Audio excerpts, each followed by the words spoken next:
Absolutely. And you know what this means when college basketball ends? What It's season baseball is it? time. It's It is baseball baseball time. time. Exactly. And we got a lot to talk about, Davis, because last time we were talking, baseball hadn't officially started yet. And since then, opening day has come and gone. Opening week has come and gone. I think almost every team has hosted a series at this point.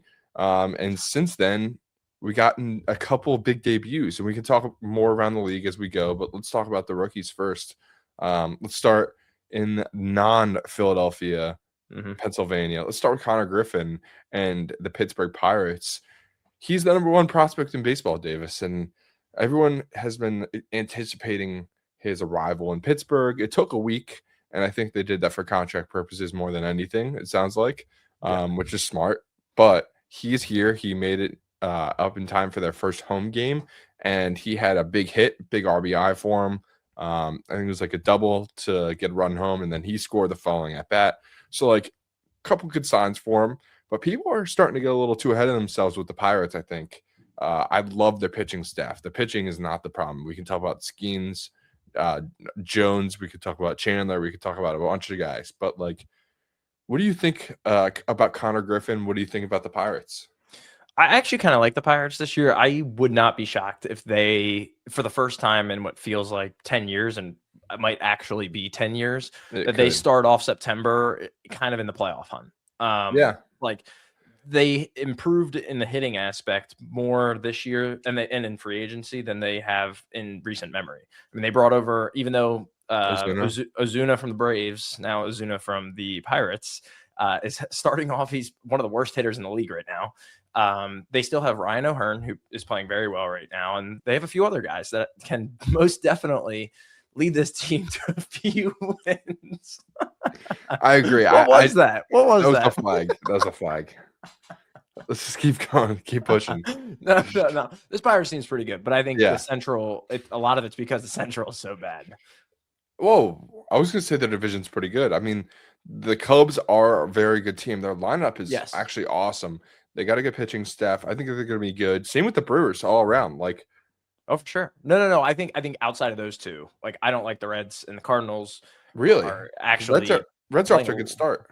So are the Cardinals for comparison, but I still think that the Brewers end up as your normal 85-ish win team, and I think the Cubs still come out with this division 90+ wins. But I think the Pirates, if you want to be in that playoff hunt, they got to be right there at 85-ish wins, especially with how the NL looks right now. The West might only house the Dodgers in the playoffs, depending on how the rest of the season or even this early season shapes up, how it looks.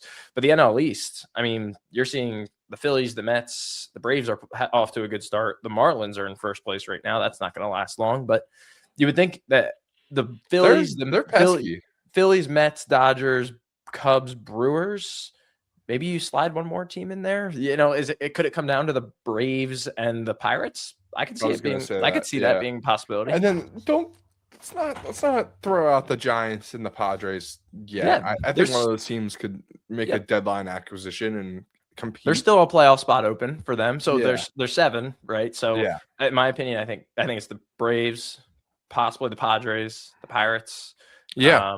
I mean, I agree. I think the Pirates could make a run. It depends. It depends on what level we're going to get from Skeens this year, who also had a tough start. His first start wasn't great, and his second start was fine, but we'll see what they get from, a bunch of other guys. But Connor Griffin, a lot riding on him. A lot riding on him to perform this year. So I would love to see the Pirates in the playoff hunt. I don't know if we're going to necessarily get that just because of, I don't know. This team is a year, 2 years away from true contention, if that, honestly, because they need multiple other pieces, at least throughout the lineup, to really be, feared, at least in the NL.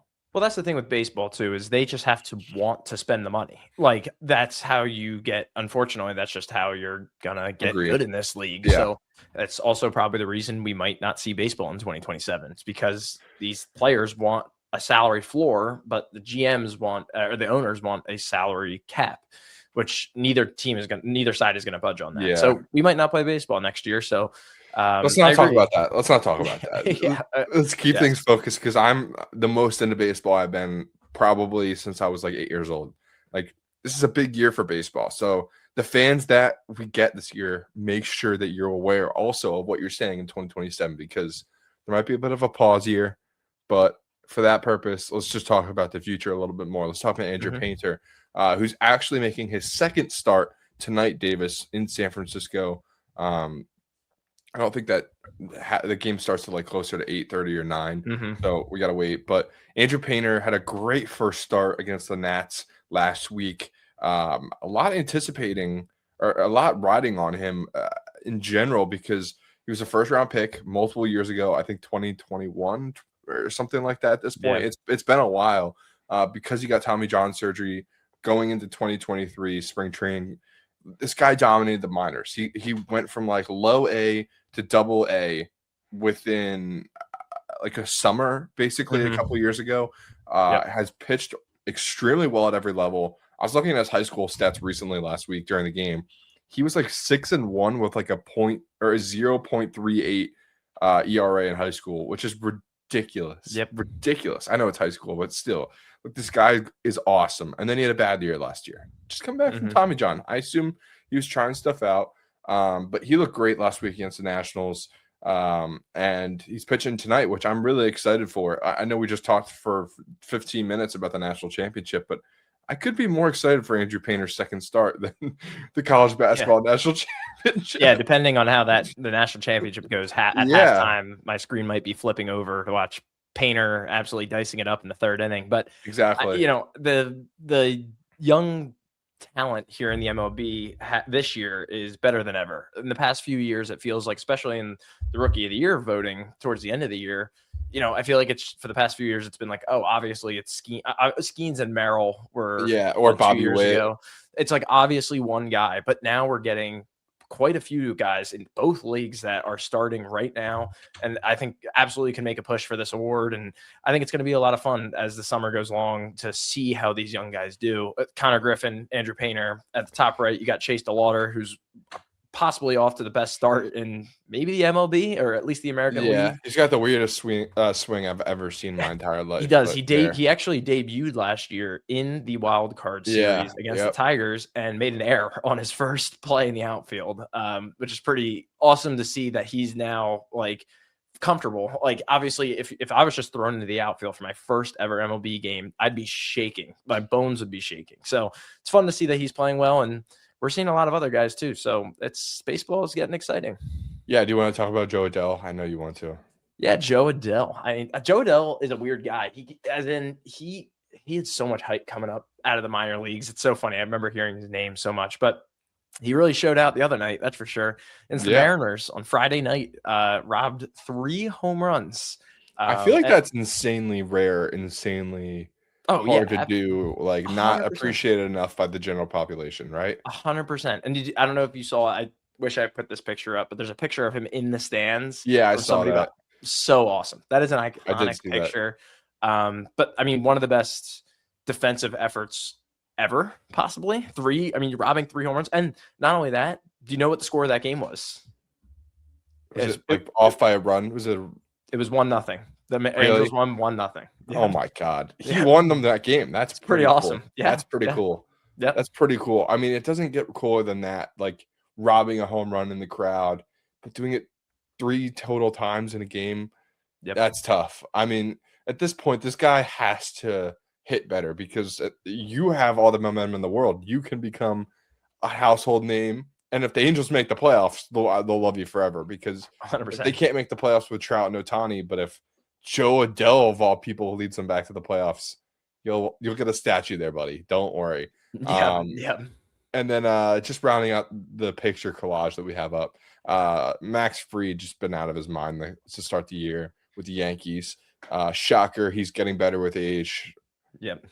It just sucks that the Braves are just idiots and didn't hang on to him. I hate to see that. Yeah, I want to toss him up here for 2 reasons. He is just absolutely dicing people right now. He started opening night against the Giants, that opening Wednesday on Netflix, pitched an absolute gem, and through 3 starts, I mean, he looks unhittable. But also the second half of the reason why I put him up there is because, Ethan, through 10 games, a lot of these teams have played about 10 games so far. the Yankees might be the best team in baseball. The way they've been playing, they have really played really well. And They are good. I No hate the Garrett Cole Yankees. yet either. No Garrett Cole, no Carlos Rodon, and they actually just blew a game yesterday against the Marlins. So I mean, they should be what are they right now? 7-2. They should be 8-1. We have look at this. We've got a comment here, Ethan. Look at. Would you like to take this away? Go right ahead. Yeah, a certain somebody asked about Aiden Miller. Will he show up on the Phillies this year? I'll let you take it away for this one. Oh boy, we'll transition this over to the Phillies. Why not? Yeah. I hope we see Aiden Miller, especially in the September call-ups when the roster size goes from 26 to 28, and it wouldn't burn a year off his contract. But I mean, you never know with injuries, especially. I mean, this could be a trade deadline-ish year for Bohm. If Bohm is on the move at some point, we're going to need a third baseman, and it's not going to be Edmundo Sosa. I love Edmundo Sosa, but Aiden Miller can be that Edmundo Sosa role of possibly being the righty when Stott's not in the lineup against lefties, playing third base. If Trey who's goes going down to with take injury, a spot of Stott or Bohm? I hope it's Stott. I'm not a Stott guy. He has not played very well the past few years. He has that insane grand slam against the Marlins, iconic in the playoffs, but I mean he is not playing well. He's not hitting well. I mean, I don't want a 220 hitter that can't really walk very much. Takes the first pitch every single at bat. If you pay attention to Bryson Stott's at bats, it doesn't even look like he's going to swing on the first pitch. And like people are throwing him cheese right down the middle, and it's because they know he's not going to swing. He's the one guy on the team I like his swing when he makes contact. He has a good swing that like the look of it, but it doesn't mechanically work for him. That's all. He had so much promise coming up too. He did. So frustrating. So how about Ian Miller? Like he's our best prospect overall. Like I assume we probably won't see him in any big role barring injury. That's me knocking. Correct. Yeah, I think. But again, with those September call-ups, when the roster size increases, like we have the outfielder depth. I would be totally fine getting an extra right-handed bat out there in the infield. To take that Stott Sosa-ish role. And again, now if we get a good deal for Bohm, get a nice reliever or whatever, why don't we toss him here at third for the rest of the year and see how it plays out? I mean, that would be awesome. I'm really excited to see him come up, but much like Painter, much like Stott and some of these other guys, it's important not to rush them coming up in their development because they're the future. Like currently our future money is locked up in Bryce Harper, Trey Turner, and Schwarber a little bit. I was gonna say, but how are we feeling? How are we feeling about the Phillies getting off to the start? A Rockies series will definitely help the spirits because the Rockies are the worst team in baseball, and if you can't beat them, there's no point in watching the rest of the year. I'm not really kidding. Seriously, they're that bad. But they take 2 or 3 from them. They're, I think, 5-4 overall, I believe. So how are we feeling? Because the bats have been kind of quiet. Trey had a nice series, but like they're still quiet. Look, as friend of the show, Steve Volrath would tell me maybe once a week during baseball season, baseball doesn't start until Memorial Day. I agree with that. Like these guys are still coming off World Baseball Classic, spring training, the off season. Like, when Bryce Harper's getting booed in the third game of the year, that, I understand it from a way that Phillies fans are so diehard and they want their star player who they're paying so much money for to play well. Yeah. But at the same, and I do think that Bryce is somebody that motivates him. So I'm totally fine with something like that. But when it starts, like, I don't want to see Painter go out tonight and give up 7 runs and people be like, oh, it's over. Like it's done. It's like, this is the 10th game of the year. And you know what? We'll talk about it in a little bit, but this is exactly why I've stayed on the Flyers the entire year, because they are a good young team and they've been playing well and they've just needed that turnaround. And I think this Phillies team, they're looking promising, especially with Justin Crawford, Andrew Painter, I was gonna get to that, young guys coming up. Like from a few years ago when we had the daycare of, Brandon Marsh, Bryson Stott, Alec Bohm. Like now it's turning into Painter and Crawford and Aiden Miller. Like it's exciting times in Philly. That was truly the daycare because we were just babysitting a bunch of babies that can't help. Yeah. You know what I mean? Yeah. Not good. Not good. No. They're in a good spot now. I like that Justin Crawford has come up immediately and helped out. I know the walk-off was like it's not like a walk-off, but hey, give him credit. The kid won us a game. He's awesome. He plays center field really well.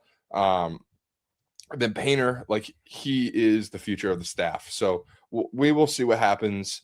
As the couple months continue of like just getting at bats, just getting pitches under their plate, just getting to feel familiar because, there's a lot of guys that I think are going to have awesome years that are not having good years right now, like Bryce Harper. How do you feel about Bryce Harper in the season that he's off to so far? He'll be fine. I remember this happened. This happens every year with the Phillies. The Phillies, it's the opposite of the Yankees.